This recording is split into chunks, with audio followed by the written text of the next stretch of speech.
Welcome to Kids A-Cookin', where kids come first and cooking is fun. I'm Karen, and this is Crescent here to help today in the kitchen. We're glad to have you here. How old are you, Crescent? 9. You're 9 years old, and why did you want to come cook on the show today? Do you love cooking? Yes. Tell me some things that you like to cook. I like making spaghetti and chocolate chip cookies. Not together, though. No. You don't like to mix those together. No. You eat the spaghetti, and then you like to make chocolate chip cookies for dessert? Yeah.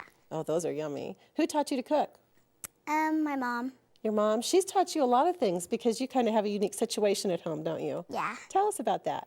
Well, I'm homeschooled, and so she helps me with school, and she also helps me with cooking, and so.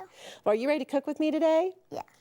Our recipe today is pork roast with fruit sauce. We've already washed our hands. Have you washed your hands, Crescent? I've washed mine. So we're ready to cook, and be sure you do that at home before you get started. Today's recipe uses a slow cooker, which is an easy way to serve tender meat with very little prep time. The meat cooks slowly while you are away, and it's ready when you come home, so that's really convenient. You just add a vegetable or salad to the meal, and you're ready to eat. So to begin this recipe, the first thing we're going to do to make cleanup easier is we're going to spray our slow cooker with cooking spray. This comes in real handy, doesn't it? Yeah. Keeps it from sticking. So I'm going to hold this up for you. This part comes out. Have you ever cooked with a slow cooker?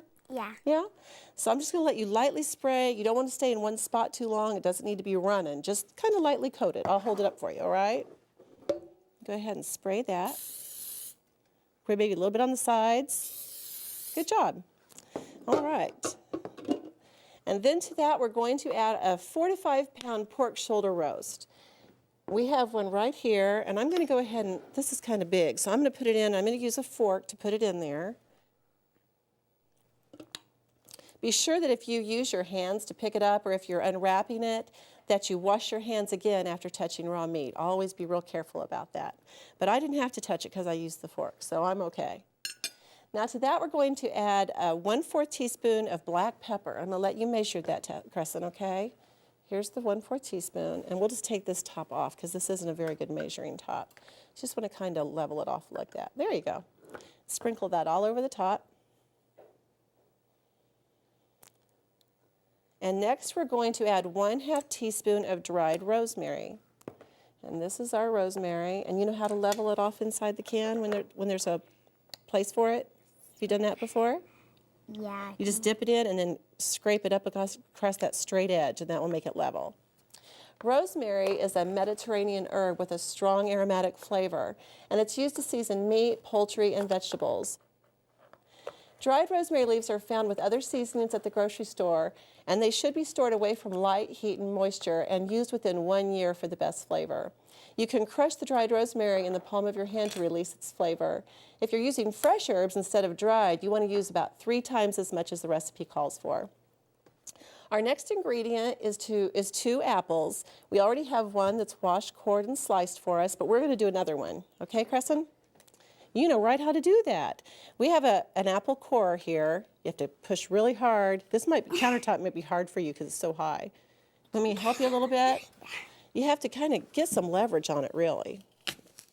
There we go. If that doesn't work for you, or you don't have one of these, you can always just use a regular knife. But you have to be real careful and make sure your kids are ready to use a knife for this kind of thing, or just do this part for them. Isn't that neat how that just comes right out? All right. Now we want to just place the apples around on top of the roast, all right? You want to help me do that?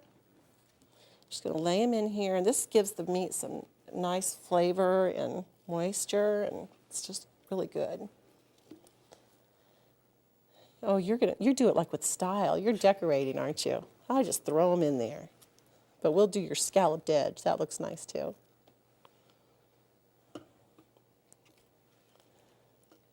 Okay, we have those in. Next, we're going to add 1/2 cup of raisins, and those have already been measured for us, so you can use that and just sprinkle them on top. With my hand. However you want to do it. Yeah, when your hands are clean, you can use them in the kitchen. They're your best tool. I'm going to sprinkle those all over. This is a nice fall recipe, I think, with the raisins and apples. I like it. And then over that, we're going to pour 1/2 cup of apple juice. We need to measure that. Let's just kind of move this out of the way. And I'm going to let you measure that. Be sure you use a liquid measure, and the best way to measure in a liquid measure is to make sure you get down at eye level so that you can tell it's exactly at the line. That's the line we're aiming for, all right? I'm going to turn it around so you can see where it is right here. Just pour slowly. There you go. And I'll tell you when you're, whoa, I think we're there. Now see when you get down here at eye level, you can see it's right at 1/2 cup. Okay, now you just want to pour that over the top. I'll get that out of your way. Ooh, doesn't that look delicious? Yeah. Okay, that is it. Next, all you have to do is just put the cover on, turn it to low, and you want to cook this for about 8 to 10 hours. If you don't have that much time, you can turn it to high and cook it 4 to 5 hours, but I think cooking it slower makes the meat even more tender. So it's really better if you can put it on low and leave it for 8 to 10 hours, and when you come home, you have dinner ready. That's nice, isn't it? Yeah.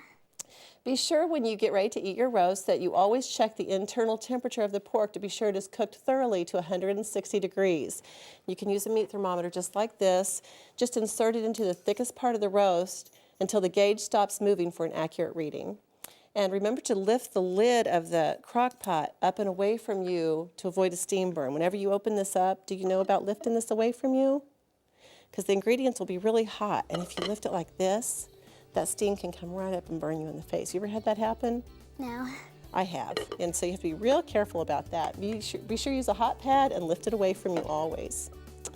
Now, when you come back, your roast is going to look delicious and done, just like this one. This one we've already cooked, and it smells wonderful, and I'm ready to try it. How about you, Crescent? You want to go try it? Yeah. Okay, let's go do that. When using frozen meat, it is important to take time and defrost it completely. If the meat is not completely defrosted, it will not heat fast enough in the slow cooker to kill potentially harmful bacteria. There are 3 safe ways to defrost pork and other frozen meat: in the refrigerator, in cold water, or in the microwave. Never defrost meat at room temperature. It is best to plan for a slow, safe thawing in the refrigerator. After thawing, the raw pork can be safely stored in the refrigerator 3 to 5 days before cooking.